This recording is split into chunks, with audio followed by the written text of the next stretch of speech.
Welcome to the Gaming Coop, the best space to talk about love. Let's introduce today's players. Maybe the real player one was the Valentines we date all the way. It's Kelsey. Aw. Player 2 would find his way out of any situation with just a crowbar. It's Anthony. Hey. Hey. Player 3. This gamer would let his crush egg in his man any day, any time. It's Gabe. I don't understand what you just said.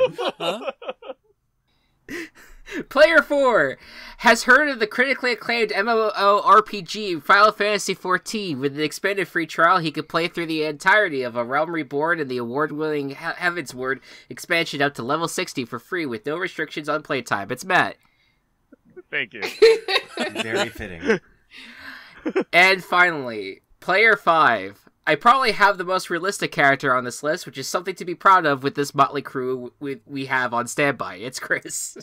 That's true. That's accurate. That's not, but that's also unfair to you guys, because you know it's like there is no this is for what this is. This is a good way to segue. This for what this episode is a. We're not going to kink shame anyone, right? This is going to be an episode dedicated to characters that we find at least a little bit of a romantic attraction to. That could be on anywhere on the spectrum, from like a little bit of a romantic attraction to a full on like want this character inside me type character. Okay, so that there's the range. All right, maybe it's even beyond what I just said, very grotesquely. Grotesquely. Freud is like, he slipped up. Freud just rolled over in his grave. So we and also by the way, we are without Walsh one more time. He is on the move. He is headed out. We're not going to say where necessarily. We'll let him. Yes. He broke into. Yes. He is actually he's going to a new place for the first time. We wish him the best of luck. We love him very much. But he will be back at some point. But for now, The fact that you said all of that, I'm sorry, but the fact that you said all of that's so vague, that also sounded like somebody trying to explain to their toddler where their goldfish went. Walsh is going to the farm upstate. Yeah. You have to explain where your horse went. You'll see him again someday. Yeah, he went to the Rainbow Bridge. Walsh went to the glue factory. Right. Man, that was last episode, huh? That It was. like It Yeah, feels like sure a was. very long time ago. Well, Kelsey, you ended the last episode. You're starting with this one. Tell us about none other than Garrus Vakarian from Mass Effect. Okay, so I don't remember if I've spoken about Mass Effect yet on You the have. Coop. I have. Okay, so I'm gonna just tunnel right towards Garrus. No, I'm not. So generally because I realized that I wanted to. So Garrus Vakarian is one of the characters that you can romance, but Mass Effect is like canonically known as being a fairly horny game. And that you can, like, romancing is a large part of the game. If you choose to play that, you can avoid it altogether. But Garrus is up there as being like one of the main characters that is a very typical romance option for people. But you also have Dr. Liara Tassoni. And then I think Miranda gets some ass too. I don't know how often compared, but she's also Is Miranda cited. the racist? Nope. Nobody dates Ashley, as far as I understand. Oh, okay, all right. Some people might, but I don't know. But anyway, Gareth Bakarian is a Turian. He is a alien race in the Mass Effect universe. Specifically, most Turians have like a military background, but he is a career military guy. He was in the military for I think they make it like a couple of decades. I don't remember what the Turian lifespan is. But he eventually ends up as a CSEC officer, which is like a police security guy on the Citadel. And he's extremely popular as a romance because he is attractive as far as aliens go, I suppose. But really, what it comes down to is like his charm and his loyalty. And he is just it is very hard to not fall in love with Gareth Bakarian. Even if you don't even choose to necessarily romance him long term, he is always, by and large, a favorite character. And I personally romanced Dr. Liara Tassoni in the first Mass Effect, and then I always end up with Garrus. I even do run-throughs where I'm like, nah, Liara's mine the whole game, and as soon as I hit Mass Effect 2, I'm like, Garrus! Like, I'm like, it's over. It's over. I'm like, come here! Like, so, yeah, I don't even know how much more there is to say about it, except he's extremely attractive, and it's very hard to convey that, because he doesn't look classically attractive upon sight. Just gonna send the...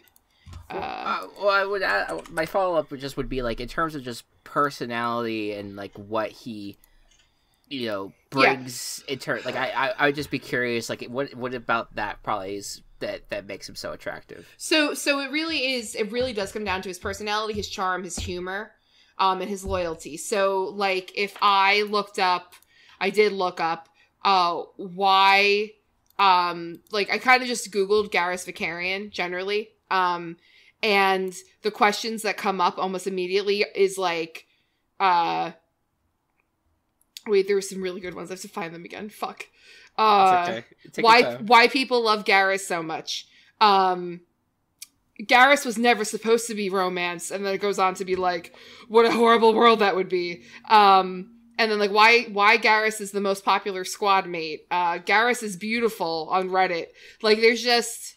why women want to have sex with Garrus from Kotaku. Like, so it is just a very, here, let me see, some quotes. So the headlining portions from the Kotaku article are: Garrus is a good guy. He's a friend first. His voice is notoriously really sexy, really hot. People Brandon love Keener.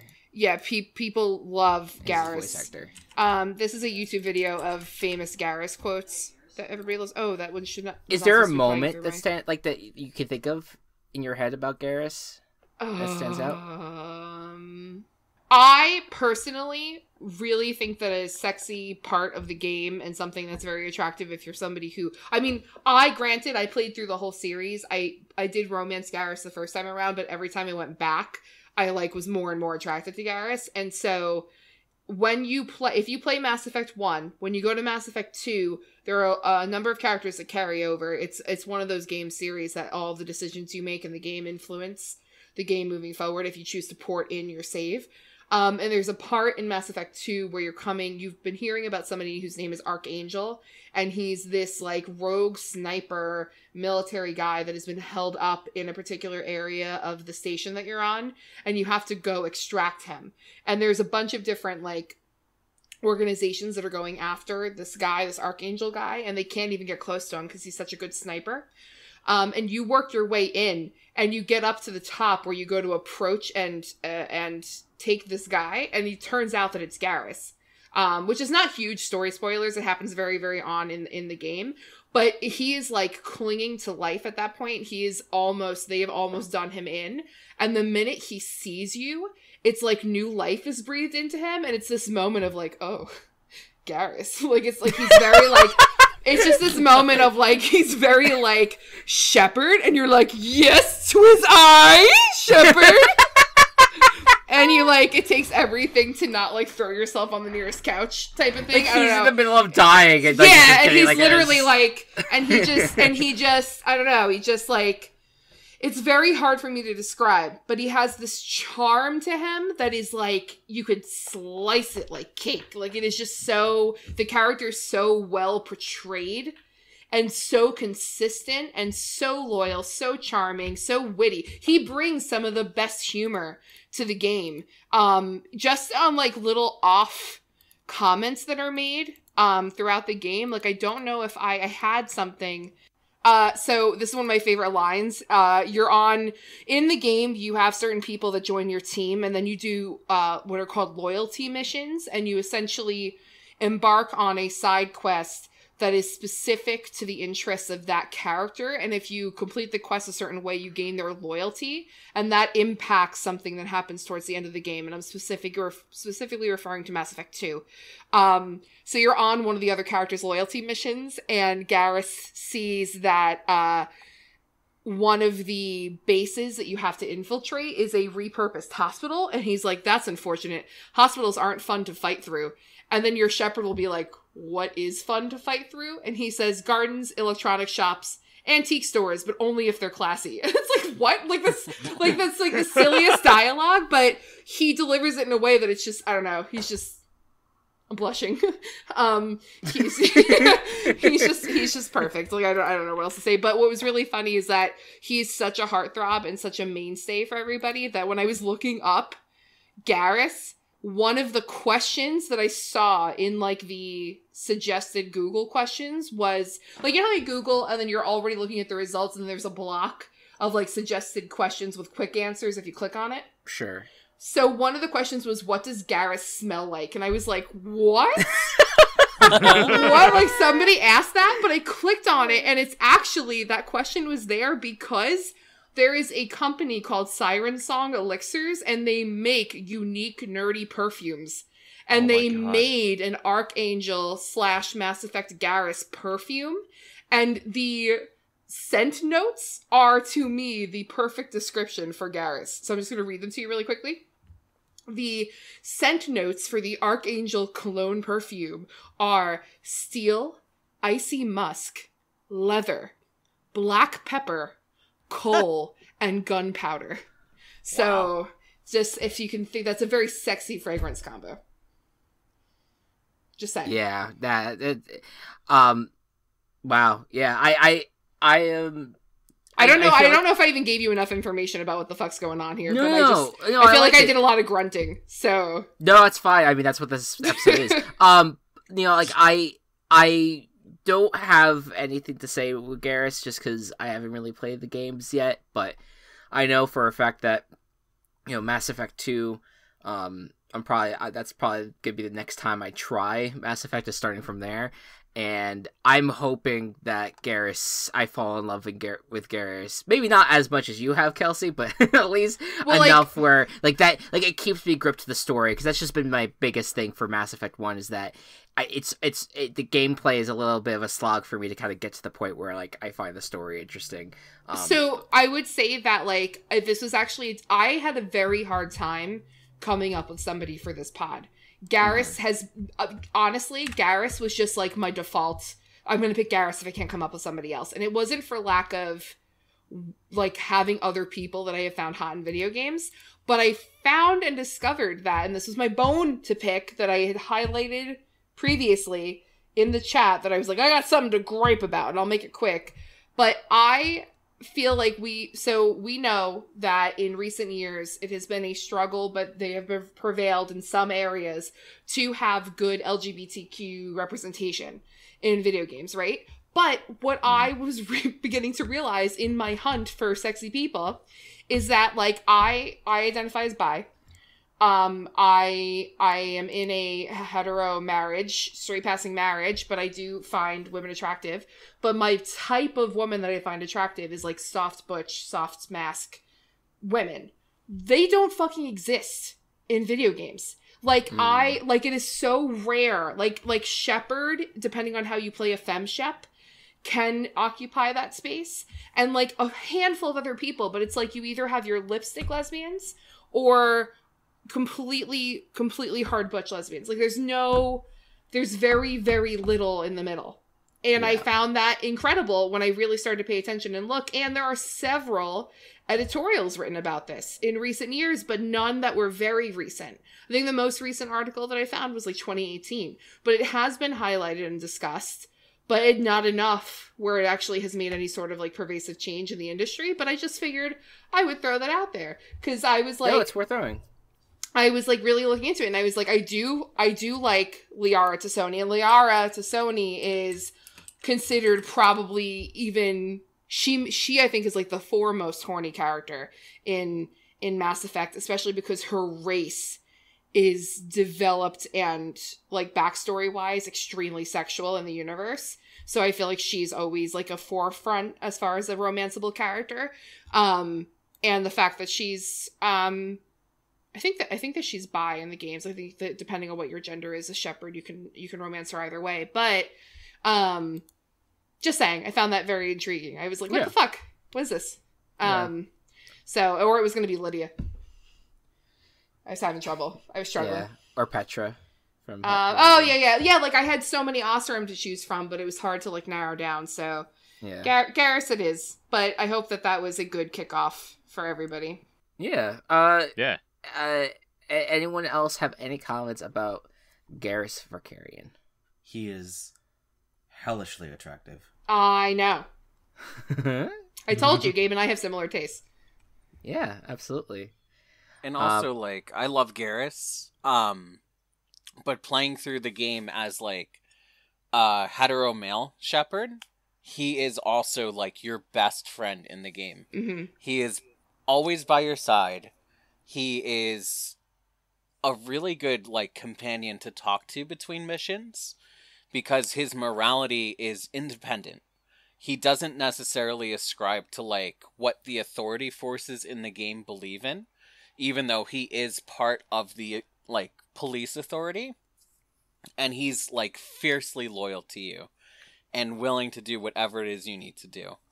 And one of my favorite scenes with Garrus is towards the end of the third game. You're kind of just hanging out with him, and you're both practicing your sniper shots, and you're having a competition between you two. And you have the option to deliberately miss the winning shot or to take it. And I always miss the winning shot because Garrus is so proud about it that I couldn't bring myself to bring him down like that. Yeah.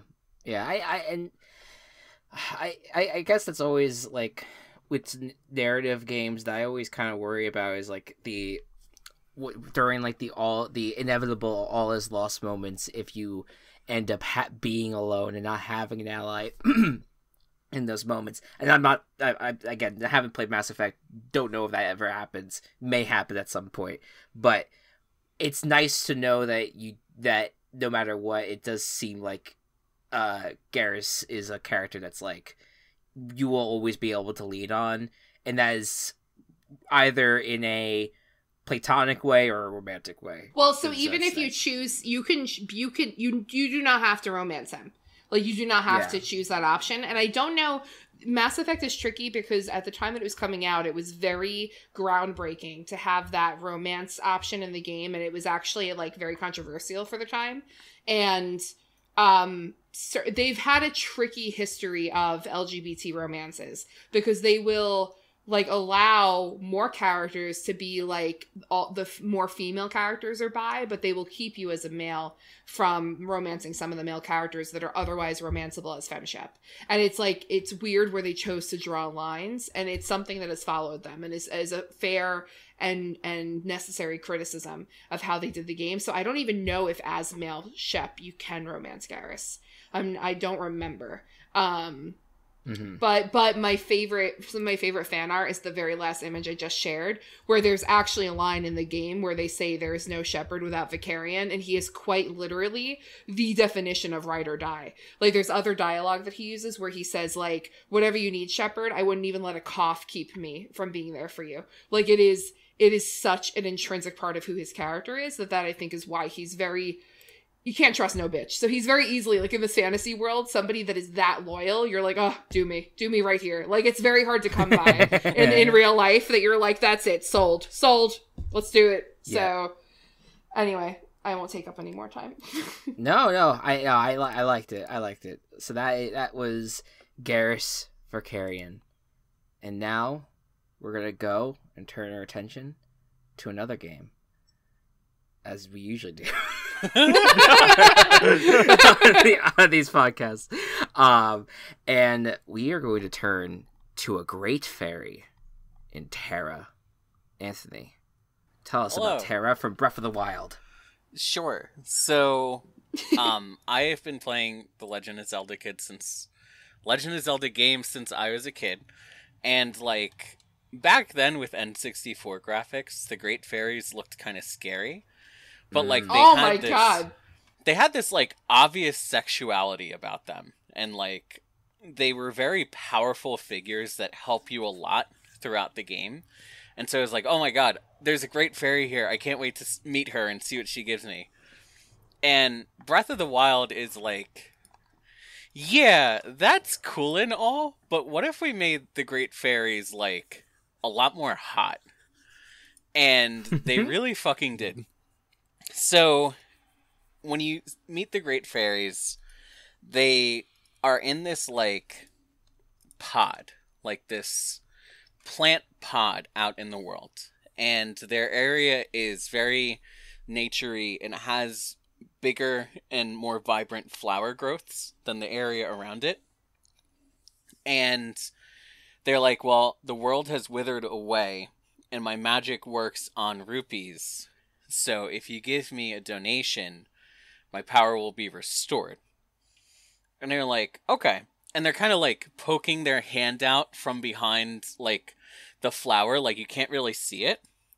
And then as soon as you give them enough to reactivate their power, they kind of like unveil themselves and burst out. And they're these big, beautiful women who are like jubilant and powerful and so happy to see you. And their purpose in Breath of the Wild is that they upgrade your gear. And gear in Breath of the Wild has 4 upgrade stages.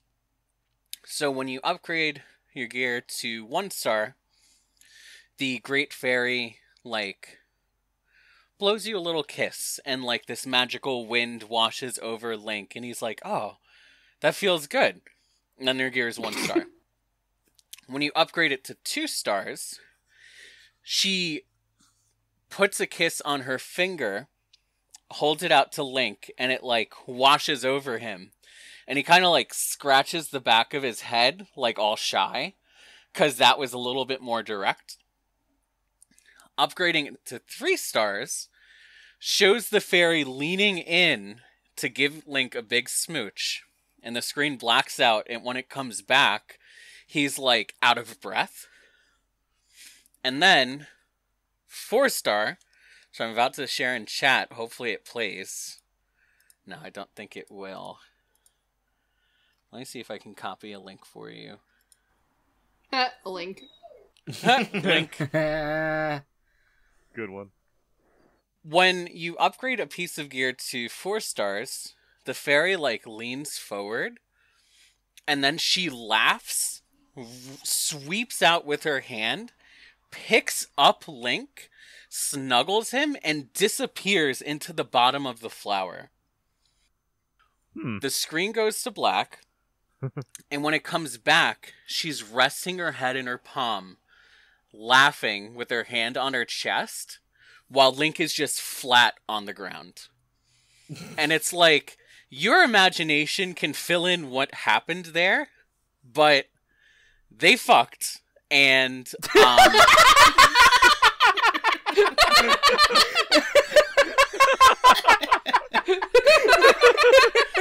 they definitely had, like, scary monster fairy lady snoo sex, and first time that Holy it tea happened, drama. I had feelings. So that's why, you know, to all of our listeners, we pick our Discord names to kind of match what our game is. So, like, Kelsey's is Everyone is Horny. Mine is Upgrading Everything to 4 stars. Because I desperately want the Great Fairies to snatch me and take me away. But the one in particular that I like is, so there are 4 total, and they all have, like, different skin tones and different color hair, which is really cool. They're all really beautiful. The 4th one that you unlock has, like, this giant hair that's uniquely styled, and it's like this really beautiful shade of gray, and she's very cool. It's like the first one you see the 4-star animation with, because the stars you can upgrade to is based on the order you find them in. So, yeah, she's my favorite one. And, yeah, there you have it. Does anyone else have experiences with Tera? Not with her specifically, but with the other fairies, I was definitely like, wow, these are some massive women. I mean, and the scale is, like, insane. Like, when we say that Yes. there's, like, massive women, like, they are fucking huge. Like, Link is about the size of her forearm. Maybe, Yeah. if that. I feel like she Maybe. could scoop him up in her whole hand. I feel like he's the Yeah. size of a thumb. Like, But my favorite part is not to diminish at all, Anthony, anything that you said, but they have, like, a rendering of, like, their full body, and for whatever reason, it just makes me fucking laugh.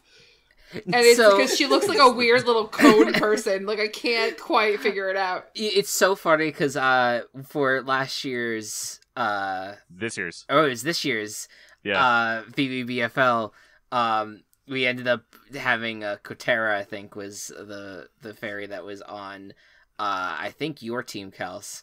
Yes. And there was no good crop of the fairies that I could use. And so I ended up having to use the T poses that people Yeah. for had already online. So like, yeah, it's literally what you just posted here. But it was I guess whatever the second or third one was in the game. I love her design. I've not had any experiences with Tera. I've only played a little bit of Breath of the Wild. I love that the scales on her chest or on her stomach, I should say, are very like colorful. I love that. I don't know. She just looks very like shiny. Her breasts are shiny. That's what I wanted to say. I was trying to figure out the best way to say You say mean that. her scaled chainmail boob armor? I was gonna say they look like disco balls in this particular photo. Yes. But I know that probably not. It's probably not as reflective in the game. And Anthony has Saturday Night Fever. Yeah. But the hair is fantastic. You know what? I didn't make this connection before, but now I'm making the connection. They straight up remind me of the most gorgeous, glorious drag queens I've ever seen in my life. Yes. Yep. Like, they are Yes, giving I me do the see that. strongest drag vibes right now, and I never caught it before, but now I cannot unsee it, and I am so here for it. Yeah. And I love that they gave these characters such a great makeover, because before it did seem like I think that screenshot you took and sent to us, Anthony, was from I'm gonna say Ocarina of Time. Yes, the first one.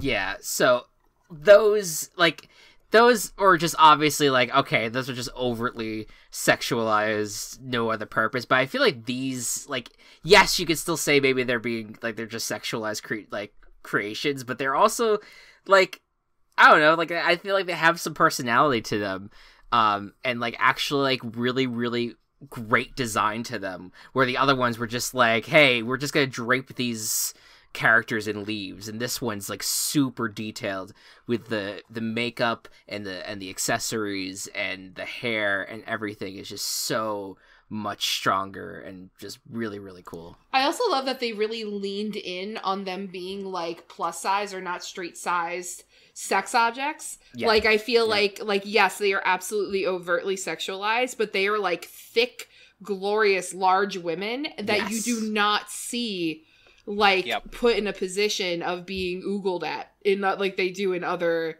games. So I don't know. I just think that that's like A++. Did you just say oogled? Yes. You do not. Do you not oogle? Ogle? I say oogle. Yeah, I've seen it with 2 O's. Yeah, I've seen it with the 2 O's. Oh. I thought it was oogle too, but you know what? That's okay. But like, Go ahead. also another part of it is that like, even just visiting them not for armor upgrades, but like fairy items in Legend of Zelda, if you collect a fairy, it revives you if you die. So it's like not only is their surroundings like full of vibrant, beautiful life and nature, but it's also very supportive of you. And like they have all these like plants that grow there that give you boosts and buffs in game. So it's like nurturing. They're very beneficial and nurturing. Okay, so we're really fucking wrong, and it's Ogle. So, I will always admit when I'm wrong. Like, I don't like when people don't admit when they're wrong. Like, I feel like that's like get over it. Like, get over your ego. Like, if you're wrong, you're wrong. So we're fucking wrong. It is Ogle. And an oogle is two different things. It is a panhandler who lives on the streets, or by Urban Dictionary, it is a migratory pack animal that drunkenly stumbles onto your porch and sets your couch on fire. Bro. So Okay. So now I pictured one of the great fairies drunkenly stumbling onto a porch and setting somebody's couch on fire, and I started laughing. That's one way to do it. Oogle. I'm gonna oogle at the fairy. Anyway, sorry. No, it's fine. Yeah. Does anyone else have anything to say about Tera? And I do have an honorable mention. She's also, her, like, voice, their voices are very, like, ooh, and, like, and, like, very giggly, and, like, very, I don't know, I just think that that's part of the whole persona. Yeah, absolutely. Honorable mention to Lady Dimitrescu from Resident Evil 8. I know that's probably a very common pick and a very common sentiment, but I also think she's really hot. Do you like big women? Me. Do you like big women? Yeah. But I also think that she is, like, gorgeous, and I think it's so fucking funny when people make comics of her being like, I'm gonna get you, Ethan. Why aren't you running away? Are you Ethan? That is, I feel like if there's any, like, any major legacy of Resident Evil Village, there's plenty, but certainly it's gonna be Lady D, no matter what. How much she awakened in people. Oh, yeah. 100%. 1,000%. Alright. Now, we go from the fantasy of a great fairy to the sci-fi world of Sonic the Hedgehog. And we are going to transition to talking about E123 Omega. Did I get that right yet, Gabe? Yes, you did. Okay. Okay, so I have some explaining to do first. I have a bit of a thing for robots, and I like robots. Sometimes a little too much. This is one of those cases. E123 Omega is like a bit of a special case in the Sonic franchise where no one knows what he was designed for, but he was sealed away for trying to kill Eggman. And that's one plus that I already find him. I already like him for. But it's his directive in Sonic Heroes and beyond is to find Eggman and kill him. And he joins Team Dark, which is Shadow and Rouge, to fulfill this mission. He doesn't actually end up killing him, but he does end up incapacitating him for some time before he has to leave with Rouge in order to see what they're going to do with Metal Sonic at the end of the story. I guess my whole thing with him is how powerful he is in the context of the game, because in Sonic Heroes, he is one of the most powerful power type characters in the game, which are like the big strong characters, and Omega is the fastest and the most destructive character of all these things. And I do love me a man that can wreck some shit. But plus he's a robot. Plus he is like dead set on fucking murdering this man. I'm just like, yes, king. Yes, you go kill him. But I don't know. I even when I was just like really young, I had an affinity towards him, even if it was just innocent at the time, because I thought, oh, cool robot, yeah. And as I grew up, I was like, oh. Fair enough. It's kind of hard to explain because, like, I don't know. Plus, his design is just very angular. Hang on, let me get a picture. Well, I will say I have a photo pulled up on Okay. my end. He's packing. Yes, he is. Oh. He's packing some heat, both literally and figuratively. Oh. Yes. Oh boy. Mega. Yeah, I literally want him to stab me with his robot fingers. He's like I totally get it because it's like he is very like muscular looking. Like he's very built. Like he's kind of shaped like a football player. With like the shoulder pads and things like that. He looks like the more cartoony version of like the Fox NFL on Fox mascot. Yeah, I can see that. Cletus. Yeah, Matt would be the only one that gets that reference, but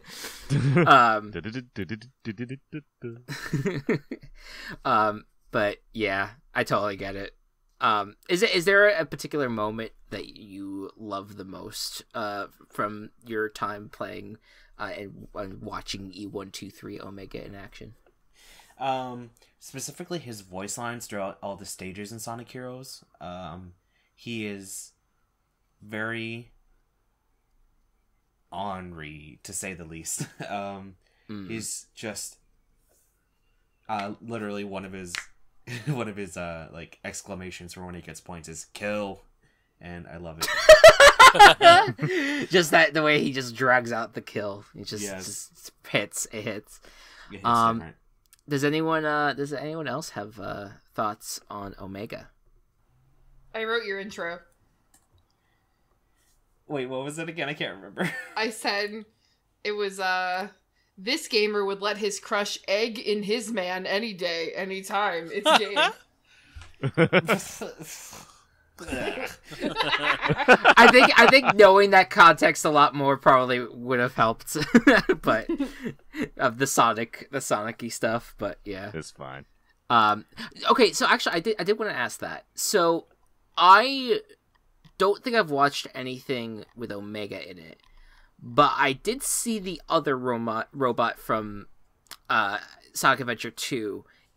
Is there any relation to them? Well, actually, yes.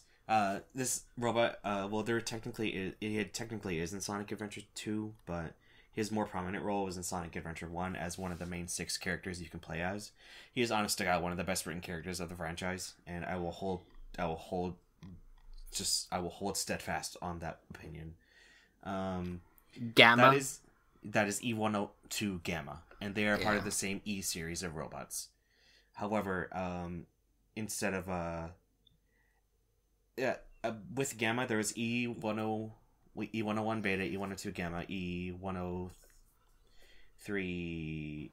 It was like Epsilon, 103 Delta, 104 Epsilon, 105 Zeta. Yeah.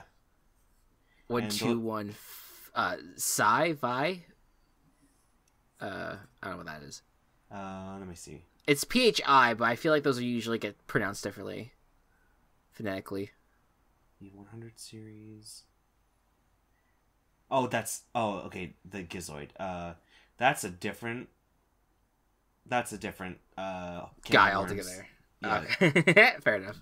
But yeah, the E series starting with E101 to E105 were all in the same family of robots, and in the end, E102 has to kill his brother E101, and then they both die as a result because E101 kills E102 at the same time, so they're like dead. But sometime after Sonic Adventure, E123 was discovered in a chamber alongside Shadow the Hedgehog, and it was Rouge that discovered them. So what Omega's purpose for is unknown, and when Eggman created him is unknown, but something must have happened between the two to warrant Omega's extreme hatred and wanting to murder him as a result. So wait a second. So then they discovered Shadow for the first time. The second time. Oh, okay. Sonic's confusing. Because in Sonic Adventure 2, Shadow was supposed to die, and then Sonic Heroes was immediately after Sonic Adventure 2, where Shadow was discovered again inside a chamber, and in pretty much the same way, except instead of it being in a military base, Shadow was in Eggman's base. Yeah. Sorry. But like, okay. So I always just thought that Shadow was a different Hedgehog. Like, I did not think that he was made. Shadow was made by Eggman's grandfather. Oh. Maria. Yeah. No, Maria. Maria's Eggman's grandfather's granddaughter, so technically Eggman's cousin. Yeah. Wow, there's a lot built in lore. A lot there. going on here. Yeah. Yeah. I don't really have much to say, but does anyone else have any comments about E123 Omega? Yeah. No, I love it. I love it. I think I totally understand the attraction. It makes a whole lot of sense with like especially a guy that's just like Well, Chris, ready just to take down the world. You know, Chris, you right away. You were like, "Oh, look at that robot dick." Like, well, yeah, instantly. yeah. He's packing. Look at that. Okay, one more thing. Sure. He's short, and short men. Yes. Perfect. All right. We have Matt and myself left, and we also have a little game. We're not leaving a little game, just a mid segment that's gonna be hosted by Kelsey coming up, but we'll get to that after these messages. It has been 2 years since we started Team Chaos Productions, and we would not be where we are today without the help of Anchor. You've heard us talk about it all the time, but let me remind you, this completely free platform gives creators the tools that allow you to record and edit your podcast from your computer or phone. Once done, Anchor will distribute your podcast to Spotify, Apple Podcasts, and many more so you don't have to. You can also make some money on the episodes with no minimum listenership. It's everything you'd ever want in a podcasting platform, so download the free Anchor app or go to anchor.fm to get started. Happy podcasting. What makes Table Party different from other tabletop podcasts? The music. The setting. The characters. The gore. A bunch of different games. The refreshing coldness of ice cream. The 300-foot-tall squid named Delilah. The dice rolls. The horrifying body horror. The aroma. The suffering of my players. Dairy Queen blizzards. The luxurious plush texture. The free coupons. Bad decisions. And who can we expect? I'm Kelsey. I'm Matt. I'm Gabe. I'm Walsh. I'm Chris. Welcome to the Table Party. Welcome to the Table Party. Welcome to the Table Party. Welcome to the Table Party. Welcome to the Table Party. And we are back. Kelsey, Yes. you were, so initially, Walsh was going to be on here, but unfortunately had to back out because, again, he is in the middle of moving. But he bestowed the mid-segment idea. Well, he kind of bestowed it just out there, just be like, all right, you guys can just pick it up. And Kelsey, you were like... He kind of bestowed it to you, and I was like, I will make myself available for the pod on one condition. yes. I get to host Smash, Smash, or Pass. There you go. Yeah. So this is you. You have now taken charge of this, and I will give you the floor. What are we doing here? Thank you. So the brilliant mind of Mr. Walsh, who's traveling abroad at the moment, decided that the mid-segment, which I think is a brilliant concept, is we are doing a popular online trend, is to play Smash or Pass with various characters. There's a trend right now going around on TikTok that is Disney character Smash or Pass. And so Mr. Walsh decided we are doing Smash or Pass. I'm sorry. He referred to it. He nicknamed it Super Smash or Pass Brothers. So that is what we're doing. We're doing Super Smash or Pass Brothers. And so each of you, and I did myself included, were asked to review the top 50 characters, including the, what are they, Echo characters? Echo Fighters, yeah. Echo Fighters. Echo I almost said echolocation. Echo Fighters. So 1 through 50, including the Echo Fighters. Where we had to say smash or pass for each character. And then the overall, the results that I am providing here are the overall consensus. And it ended up being that we all voted, and then Gabe ended up giving us some tiebreakers. There were 8 ties. I did not record which ones were the tie after I put in Gabe's answer, so oh well. But there were 8 ties. I know for a fact that the first one was a tie. So I'm going to pull. Could anybody have the list open and announce the character, and then I will announce the results? I have it. Yes. I have it open as well. Okay. Do you want to do it, Chris, or do you want to like switch off? Like you do like half, I do half, or something. That way we don't. How about you take the reins? You see, Okay, sure. Like you were ready. You're ready to. Yes, do yes, I have the list. You were eager. You also have the announcer, like the Super Smash Bros. Announcer type voice. Oh, like I feel like sure, I it's- could. Did you want me to do the Sure, announcer type voice? Yes, do it. Let's do it. All right. Mario. This was a pass. Okay. Donkey Kong. So, Okay. This- Okay. I'll pause. well, sorry. So, just interestingly, Christopher and I said Smash. Yes. Okay. So I don't know if that's genetic or what, but sorry, Chris, I put you on blast. But No, it's fine. No, Like it's I fine. said before, put me on blast. all right, Put me on blast. all right. Go ahead. Next. Donkey Kong. All right, this was a pass, but Gabe and I were the only ones who said Smash. Fair enough. Link. This was a overwhelming Smash. There you go. Samus. This was a more overwhelming Smash. This was a full. What's it called when you do unanimous? It was a unanimous Smash. There you go. Dark Samus. Interestingly, a not unanimous smash, but a smash nonetheless. And Gabe enthusiastically smashed. Very nice. Yoshi. This was an overwhelming pass, yet, but not unanimous.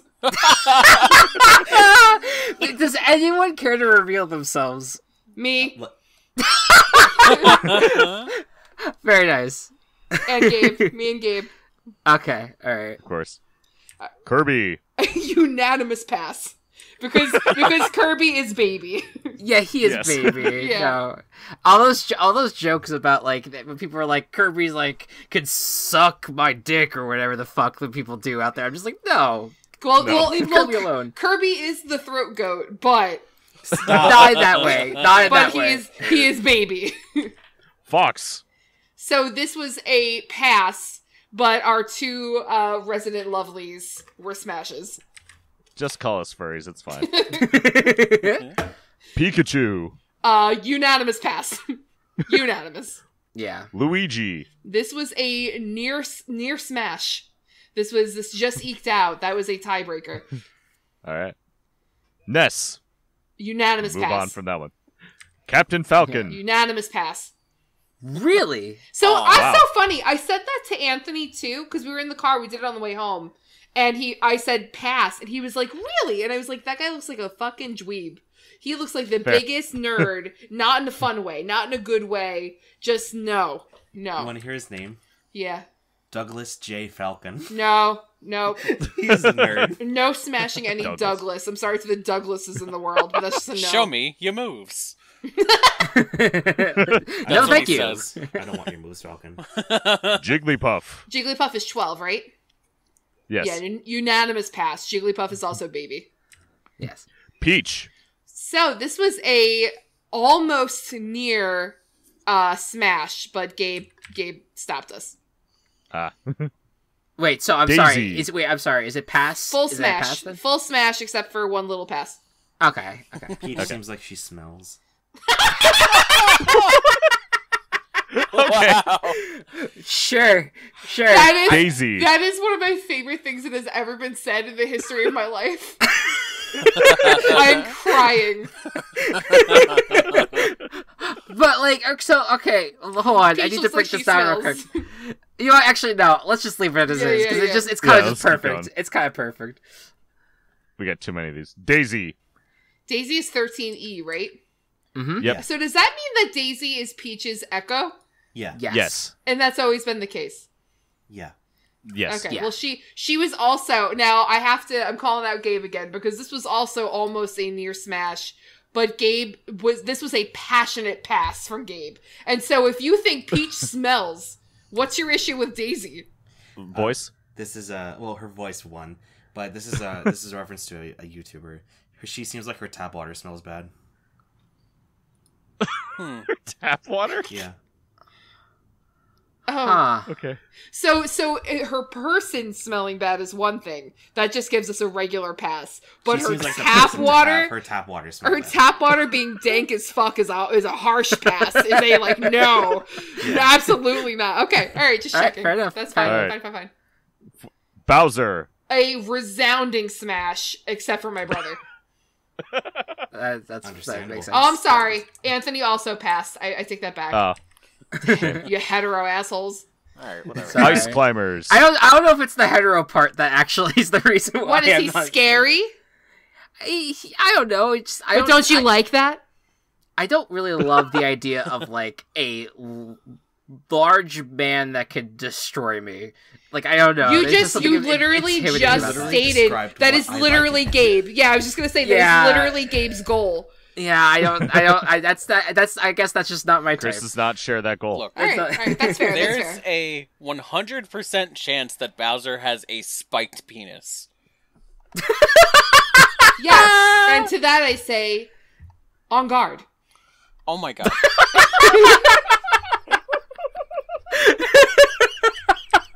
This is going on the internet. I love it. We're just being Ice climbers. That's 15, right? Mm-hmm. Yep. That's a hard pass from everyone. Cool. I believe they're children, so Yes. Yes. Sheik. Unanimous smash. Wow. not surprising. Nice. Zelda. This is a pass. I'm sorry, a smash. A smash for almost everyone. But they're the same character. No. What? I think these two specific iterations of Sheik and Zelda are different characters, to be fair. Okay. I thought Sheik was a boy. Sheik is Nope. a boy. Cool. Oh my god. That's my Gabe. favorite kind of girl. Sheik is Zelda in disguise. Yeah. Wow, guys, Bakarian. spoilers. Spoilers. But Sheik identifies as a male. Yes. Dr. Mario. Is True. that, which number is that? 18. 18.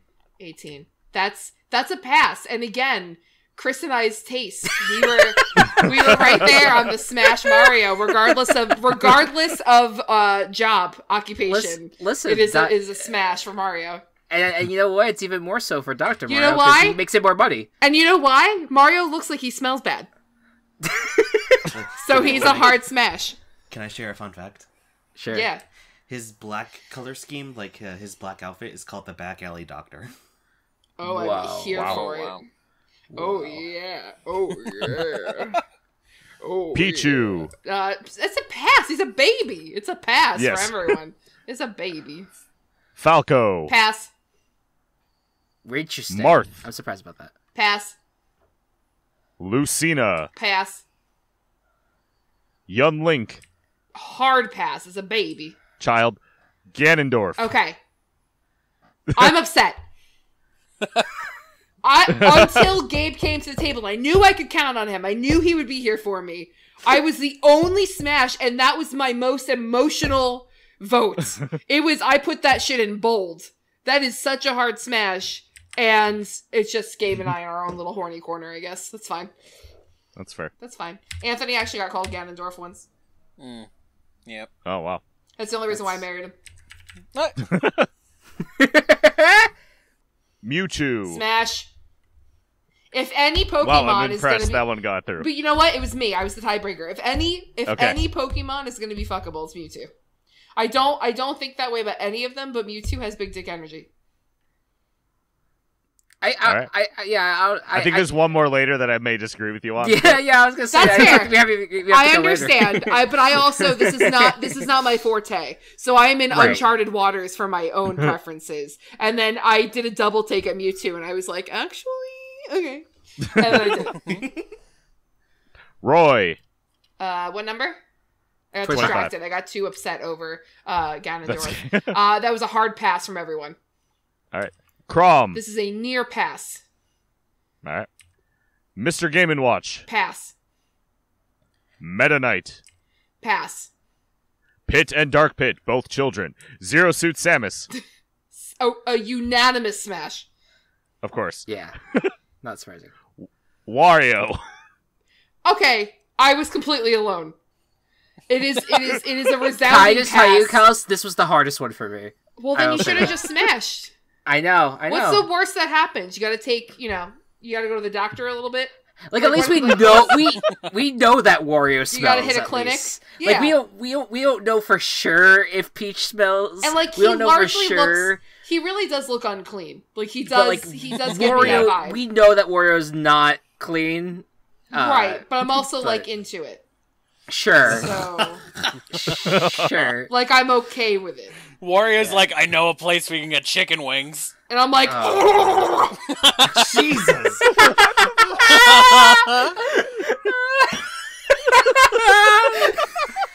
Can I just want to set, I need to set expectations. I think this is, me and Matt, I think both of our characters that we're going to talk about later are, like, we're not going to get nearly as horny as this, so let's just bask in this right now. Yeah, no, that's great. I'm egging it on to an extent, but not with Wario. That was completely genuine. Next. All right. That's fair. 31. Snake. Pass. Ike. Pass. Squirtle. Wait, we were. I thought I don't it know. was They were just Pokemon. listed this way. I guess. I thought it's the I Pokemon don't know. Trainer, There's but three you separate can characters. use. Yeah, it's 3 separate characters, so it's Pokemon. But I thought it was Pokemon Trainer that you were voting on. It was just that he No, had different well, Pokemon. It's like because Pokemon Trainer is on the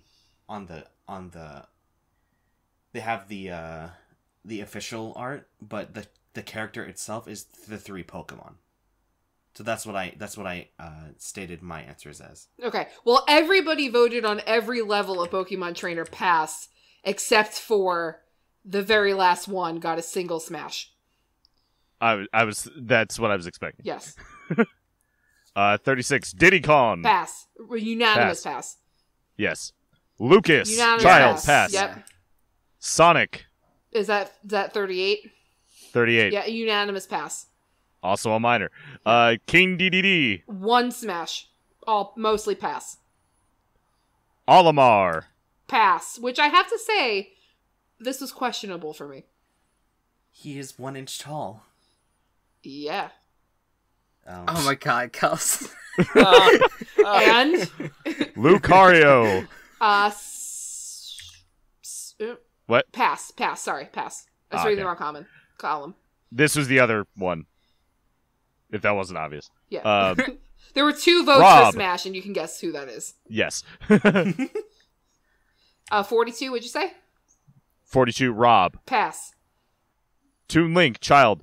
Wolf. 44. Pass. Damn. What? Only 2 smashes for Wolf. Our resident lovelies. Again, the 2 you would expect, Yep. but I'm surprised no one else. Okay, anyway. Villager. Okay, So, so I'm yeah, calling this- out my brother on this one. Because Okay. it was a unanimous pass, except Christopher's was P with a question mark? Because here's the thing, we don't know what the age of these villagers are. I definitely don't think their old models are at all attractive. But like, I don't know, like the more adult looking ones, I don't know. I guess I could be attracted to that. But like, Yeah. at the same time, for villagers, like I don't know, like there's some that feel like they are canonically children, which then is like that would make me a hard pass. But like, I don't know. If age doesn't really matter, then I'm like, It was my favorite because it was the only one that included a question mark in their vote. P? Yes. This was pass? P? This was it's a very obscure situation there. See, for Fair, me, yes. Villager seems like a stand-in for yourself. So would that mean you're attracted to yourself? Aren't we? Sure. Oh, Depends. okay. Yeah. Mega Man. Child. Unanimous pass. Child. Oh. Wii Fit Trainer. Unanimous smash. Hell yeah. Our last unanimous smash of the game. All right. I can't wait to look into those soulless eyes. Rosalina and Luma. So actually, interestingly, Anthony submitted a asterisk for his. So this was pass, but Anthony said it was pass for Rosalina, but smash for Luma. No, No, I did not Lumas are say children. that. No, I'm just presenting the data. Don't shoot the messenger. no. The slander. Little Mac. Pass. Pass. Minor. Yep. And Greninja. Pass. Pass. Yep. All right. Gotta So how give me many? credit. How many total smashes were there? Oh fuck! I didn't count. All right, hold on. I can tell you in a second. It's okay. That's all right. No, I'm gonna sort my data. See, I was the only one who did for Game & Watch, who did for Greninja, who did for... So Was there I were, the- there was I were the only 43 passes. Was there? Okay, so Oh, go ahead. 43 passes, only 7 smashes. Yes. Okay, that seems low. Yeah, but real quick, Rosalina. I'm very surprised that she was a pass. Yeah, me too. I guess. So I guess Chris, you and I said said smash. She smash was then. 48. Yes. Yeah, Yes. you were the only two that said smash. Oh, okay. See, to me, Rosalina is the opposite of Daisy. Or Peach. She seems like she smells too good, like overwhelmingly so. Oh my god, you're so fucking funny. Fair enough, I guess. Like She's I like the this type of is- grandma that puts too much perfume on and it gets in your eyes a little bit. Okay. Yeah, yeah. I am surprised at the overwhelming pass situation. I guess that means that. It was. I think it's that either we're not as horny as we thought, or are collectively horny, or it's just that we kind of stomped out the furries.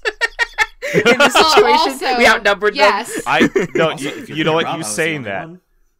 Yeah, You saying that, I do wonder, like, and not to, you can edit this out if you want to, sure. what Walsh's answers would have been and how that would have affected It probably things. there's a chance that we would have gotten a lot more ties. Yes. Right. And There's a also, chance. in the top 50, there were at least like 7 or 8 that were minors. True. So that takes True. out, that ended up counting as a lot That of takes out, auto like, a fifth of them passes. already. Yeah, so. Yeah. Yeah. Anyway, There you go. I hope that I did Walsh justice.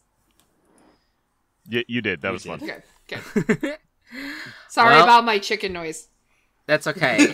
I will say it is a shame that we did not get to Bayonetta because I'm pretty sure that would have. That's also what I said been- to Anthony. I was like, too bad it stopped at the top 50 because I feel like the next immediate like set were pretty good.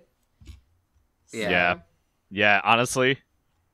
All right, well, Yeah. you know what? Fuck it. He's not here.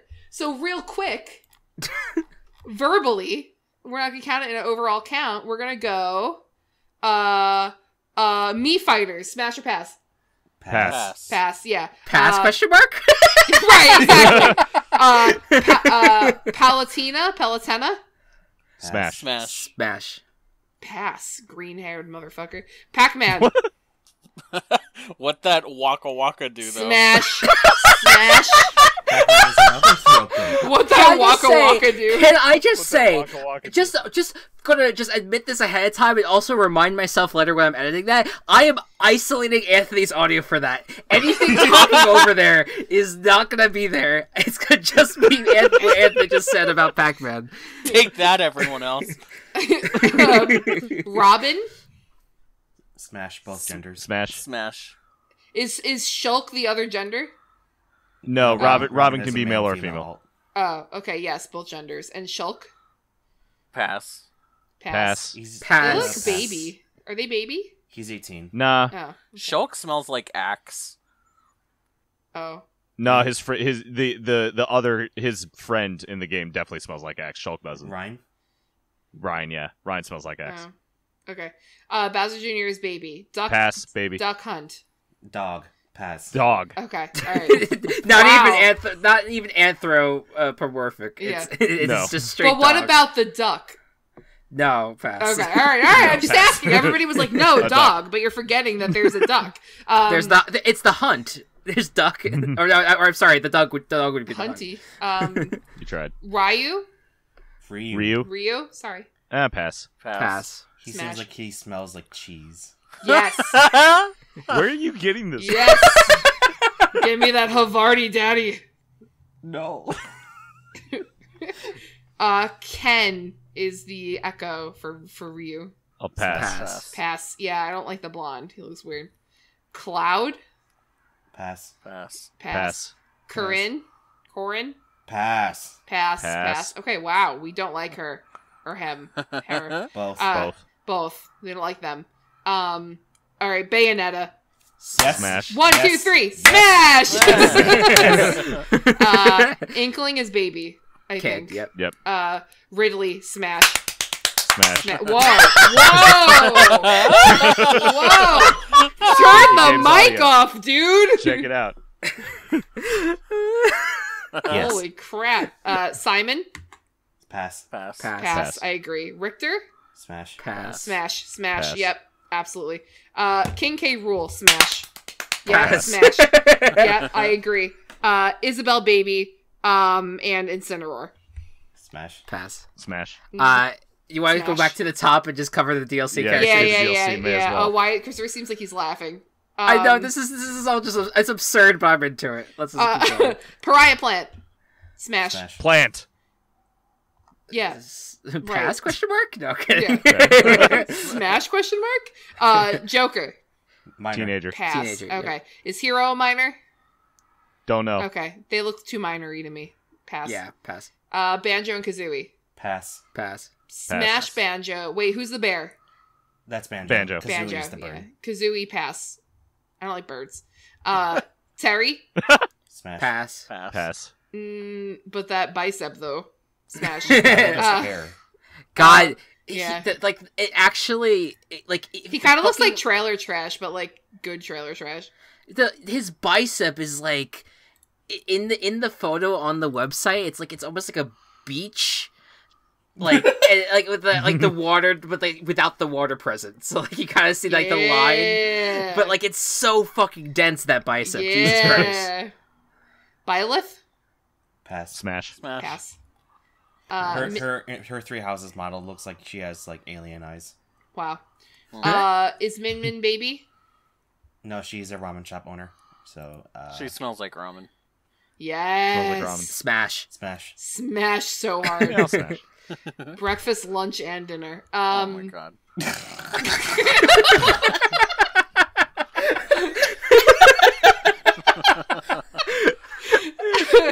Caught me off guard. Steve/Alex. Both at the Pass. same time. Smash. Pass. Threesome. God, guys. Really? Alright, fine. Sephiroth. Where's the slapping Pass. noises? Pass. Pass. Oh, really? Okay. Pyra Mithra? Hard Pyra pass. Mithra? Okay. Pass. Yeah. Hard no. smash. Oh, okay. Alright, cool. Cool. The That's clearest smash for me on this yes, entire I was just fucking gonna list. say that. Okay, Yes. go off. Kazuya? Kazuya. Kazuya? Pass. Smash. Smash. I mean, he does become a demon, so Yeah, that's what I'm saying. No, there you go. I know that, but yeah. And then Sora's baby. Sora's baby. Sora's baby. Yeah, Sora's All right, baby. we did it. Woo! Wow. All right. All right, guys. Thanks for coming on for that ride. That was again. I'm like Whoever I mean, needs- unless you're going in a direction that I was not expecting you, Matt. I'm pretty sure that our next two are not going to be as horny as this entire Anybody- podcast has been to this point. Anybody who Yeah, we'll needs, who needs a cigarette and a rag, take your time. Fucking Jesus Christ! All right. Well, glad we're all that, friends here. I'm glad this was post commercial break. I'm just kidding. Who cares? All right. Now we will move on. For our last two, we have some indie darlings to throw in. We're gonna start with Nine in the Woods, May Borowski. Borowski. Borowski. So, May Actually, let me start with this. So, I've been over the past year, I've been doing a lot of identity searching for myself. I'm not sure when exactly it started, but I've kind of come to for a long time. I was like, I'm not really that interested in a relationship. I'm too busy, that kind of thing. Or it's like, well, I don't that was the main thing. I was like, well, I don't really want to be in a relationship right now because I've got too much going on, and that was my excuse for never getting into a relationship. Turns out I'm a romantic. Right. I think I would more consider myself demi-romantic because I still like the idea of being in a relationship. I don't get romantic feelings for other people as easy as a lot of other people do. That being said, I want to date May. Fair enough. I really related to her on a lot of levels in Night to the Woods, or Night in the Woods. Not much of the mental health, the mental illness aspect to her character. That's not something that I've dealt with in my life, but it's an important part of her, an important part of her character. Just wanted to put that out there for me, saying that I related to her.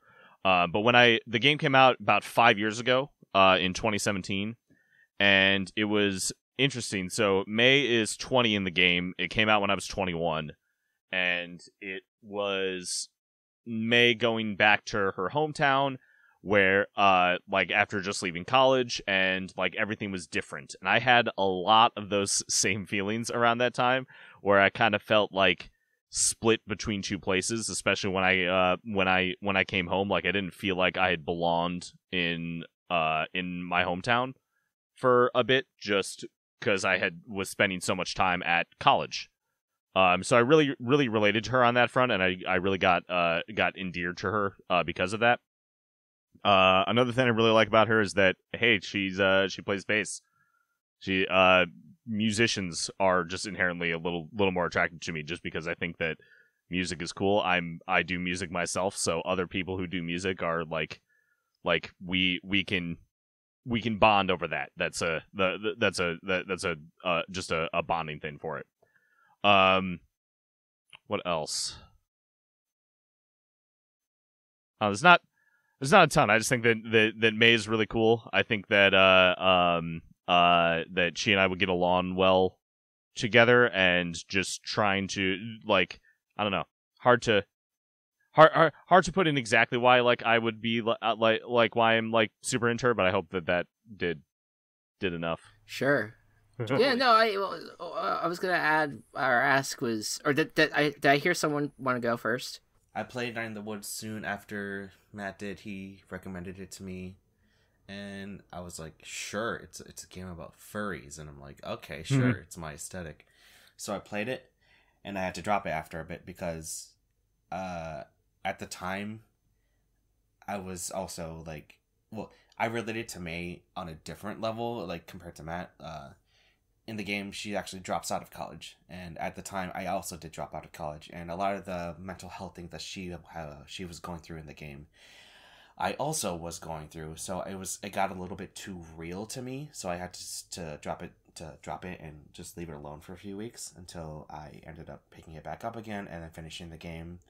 And I ended up really, really liking her character and relating to her a lot, from more of a mental health standpoint. And she does make mistakes in the game, who hasn't? And I just find her to be a really enjoyable character, despite her flaws. And that's the same should be for anyone. You should enjoy people despite their flaws. And so I'm not exactly attracted to her in a way. I find more of my enjoyment of her out of respect than necessarily romantic feelings. Yeah, absolutely. In terms of story moments in Night in the Woods, is there anything that kind of stands out to you the most when it comes to May? Yeah, there was there's a moment in one of the paths that you can do, where If so, in Night of the Woods, you can either like be more on the Greg side of things or on the B side of things, just depending on who you do more stuff with. And the B storyline is my favorite one. I go back and forth between doing Greg or B, but I have always just preferred doing stuff with B more. Because there's a moment where you and B go to I don't know if it's a party or a dance or a club or whatever, but you go to like it's a club gathering in the city. And then like you kind of ruin like B's date a little bit, but when you end up finding B, and you and B, and I'm saying you as because May is the protagonist, you play as May. But they have a really close heart to heart about how they're friends by best available friend.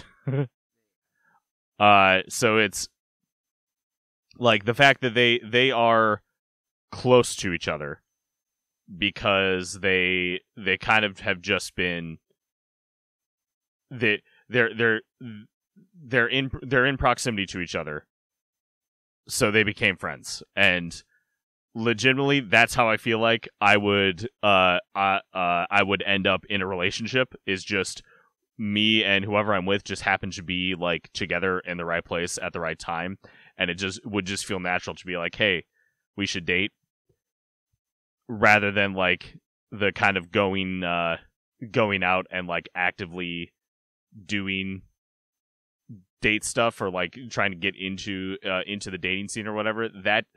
That feels just very appealing to me, of, hey, this person is around all the time, I really like them, and even if it's like we're the only reason why we're like this, like why we are so close, is just because we're close to each other like this. That's just how I feel like I would end up being with someone, knowing kind of how things have worked out for me so far with certain things. That's how I feel like if anything were to end up for me, which I'm not saying that like I'm not, at this point at least, I'm not actively searching anything out. That's kind of what I would feel like would happen. Yeah, absolutely. Anyone have thoughts on May? Yeah, May's character for me was always it was very interesting to follow when I played it. And it is like she really had like things handed to her, like shit handed to her basically. Yeah. With a lot of the circumstances, but also of course like there were decisions made that shouldn't have been made, but I think it was a story of kind of like what it's like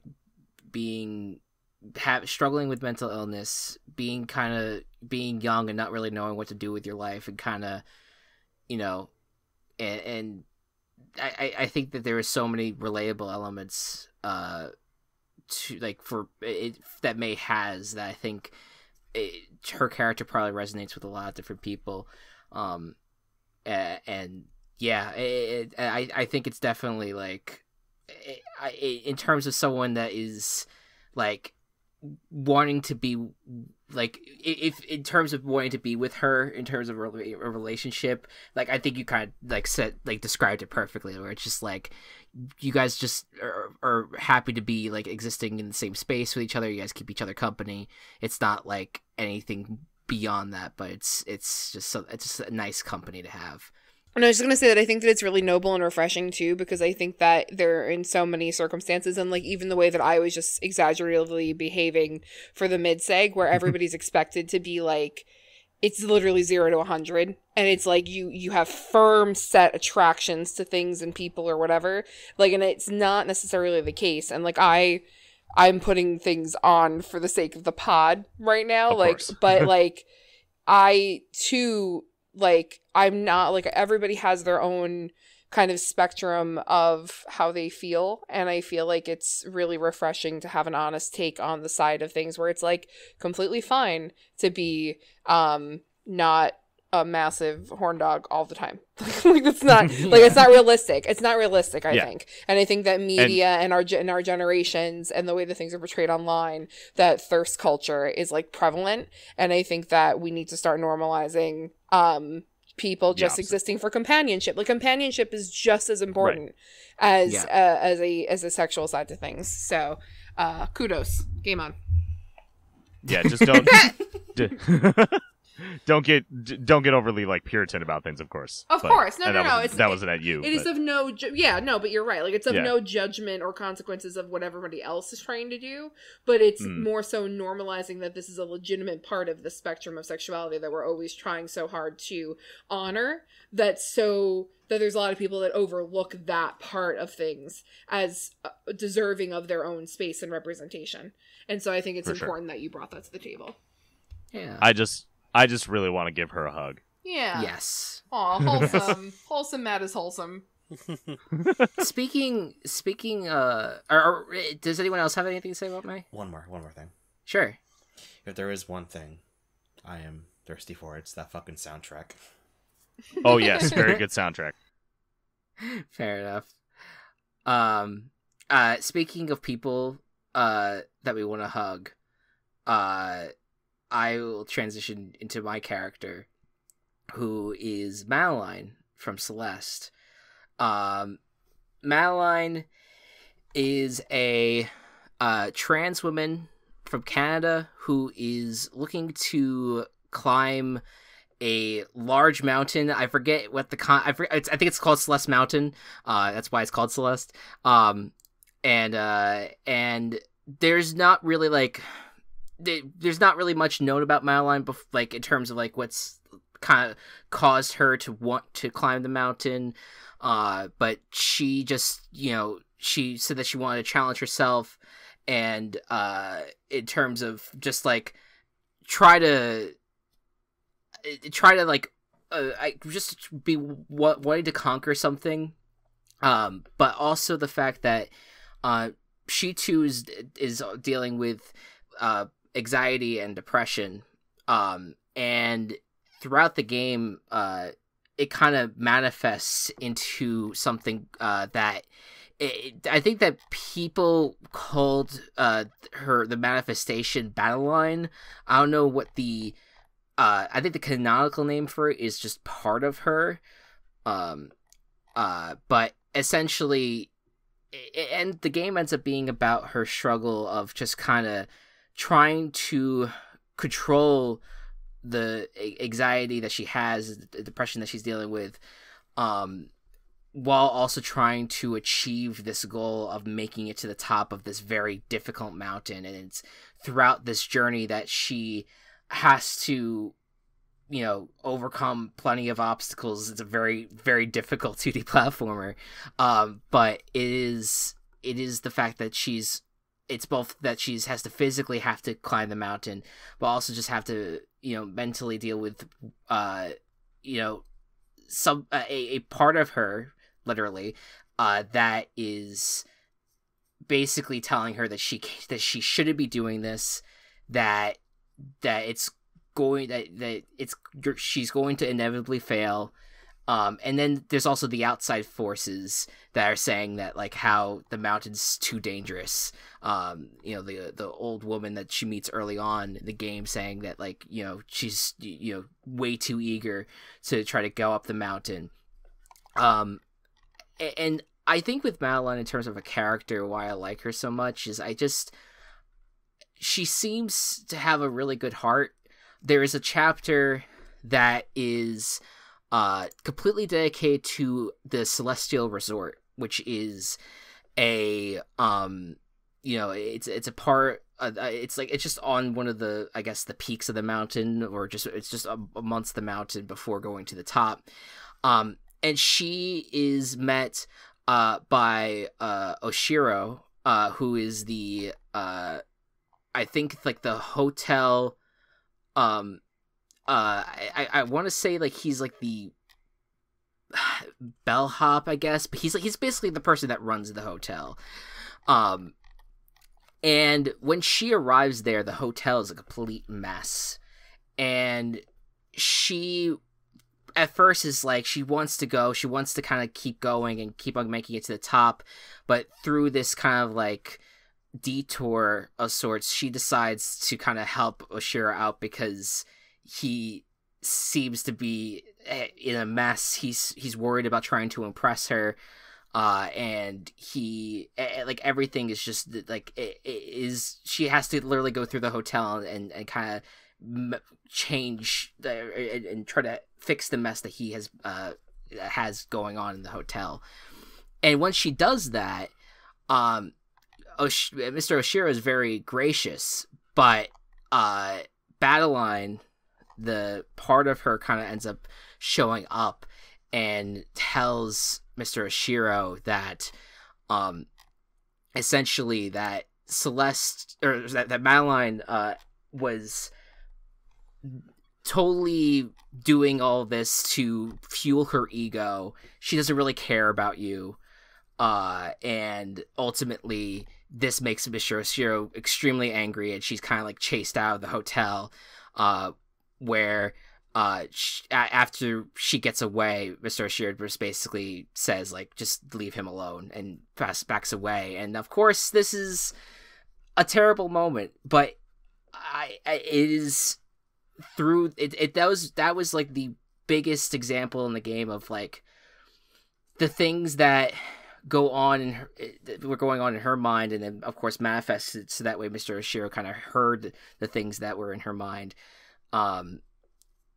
That was a really serious moment where like even when you are trying to be a good person, when you're trying to, you know, try to make the best of the situation and just try to, you know, show and do good by people, that those anxieties in you that think that don't even have the best of intentions kind of end up overwhelming you. But I find Madeline to be really kind-hearted. I find her to be really resilient and willing to fight to kind of overcome her goal, even if there wasn't going to be a prize at the end. It was just to, you know, conquer the mountain and conquer the summit and be able to say like, I did it.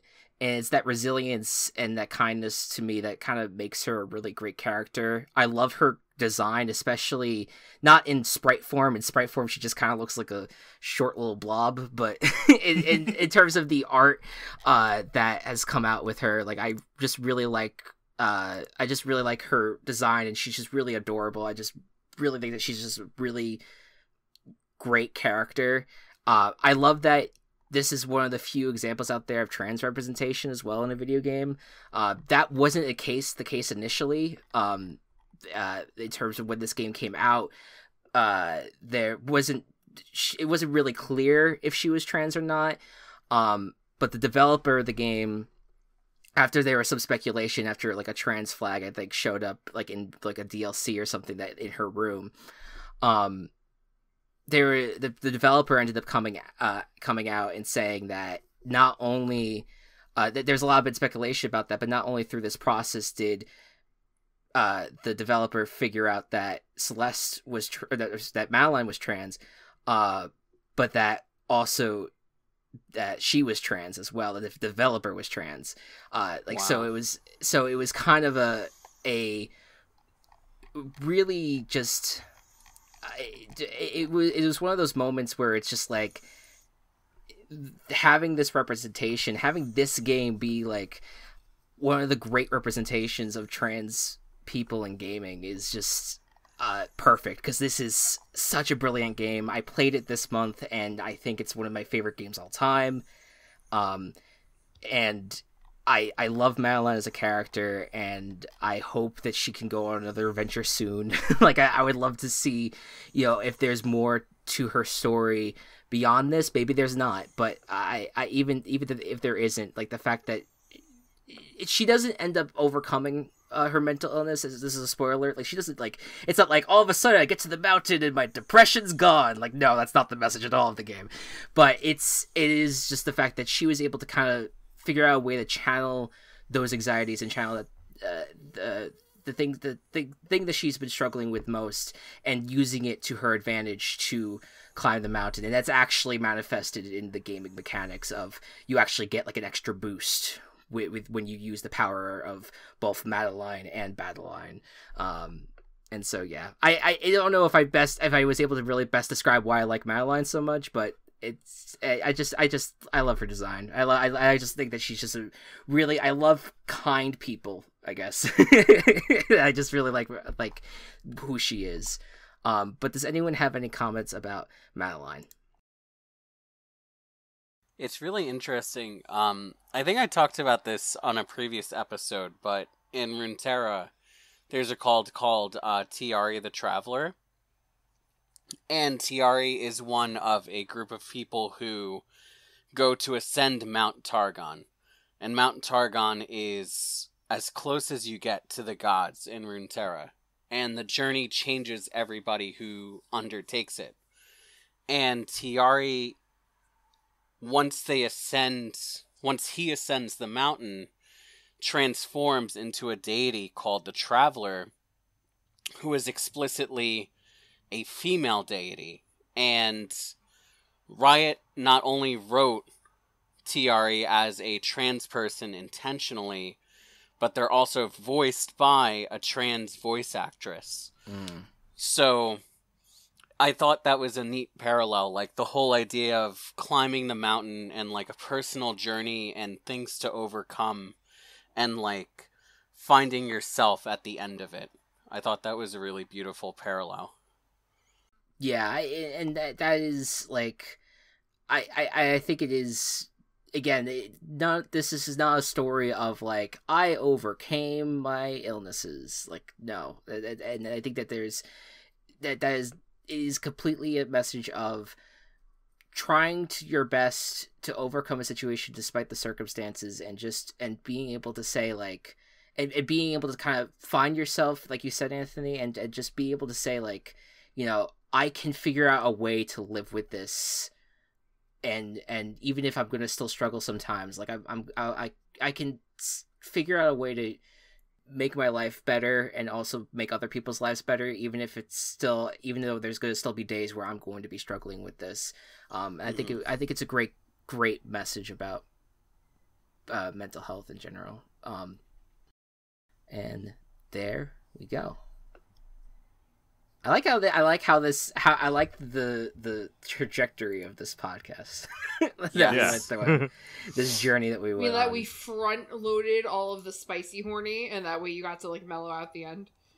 Yeah, and we got to the point where it's just like, I think this character is neat. You know, like that's kind of how we had to do it off. I think Fried Chicken Wario is pretty neat too. Yes, definitely. Well. Next month, I think we had something in mind for this. Was this the free games? Our favorite free game? Was it what we're going to do next? I don't know, man. You run the pod. I'm trying to remember, because we were trying to decide between two different podcasts, and then we said that we'd do one for January, and then we'd do the other one in March. I'll cut this out. Yeah, it was free games. Because in January we did licensed games. Yeah. I mean, you also, like, quite literally run the pod where you could just decide that it's the free game month. Alright, so that's what we'll do. Your favorite games that are completely free. Alright? Maybe microtransactions, but, you know. Free to play. Free to play, but generally, if it's free. that is the key. Free to play, pay to win. Oh, yes. No. Exactly. All right. Well, guys, that is it. Yes, actually, I just got to our schedule where it says January licensed games, February the Horny Coop, Chris is cute, and then March best free game that Kelsey wrote. Yeah, well, it's true. All right, guys. Thank you all so much for listening. Oh, by the way, a few weeks ago, myself, Anthony, and Kelsey, we did a mini coop. If you missed it, go check that out. It was on Horizon Zero Dawn. We are in the midst of playing Horizon Forbidden West. Early impressions, Kelsey. Fucking Varl outfit. It's atrocious. and the tutorial can literally eat my entire ass. You'll get more of that analysis whenever we do the Horizon Forbidden West follow-up. Follow Coop subtitle, Kelsey has a fucking meltdown for the first 25 minutes. Yes, expect more mini Coops in the future. I believe I'm going to try to get Gabe and Matt together for a Pokemon Legends Arceus, or Arceus, whatever the fuck it is. It's Arceus. It's Arceus. Both and neither. And it's Ogle, and it's Arceus. And it's Oogle. Yes, there you go. We'll get together for a Pokemon Legends Arceus mini Coop at some point. I still need to fucking play it and beat it. Yeah, that would help. That would help. But I also could just guide the conversation without having completely beaten it. We'll see. We'll see what happens. All right. Thank you all so much for listening, and game on. The Gaming Coop is brought to you by Team Chaos Productions. Follow us on Twitter at The Gaming Coop, or follow our other work at Team Chaos Pods.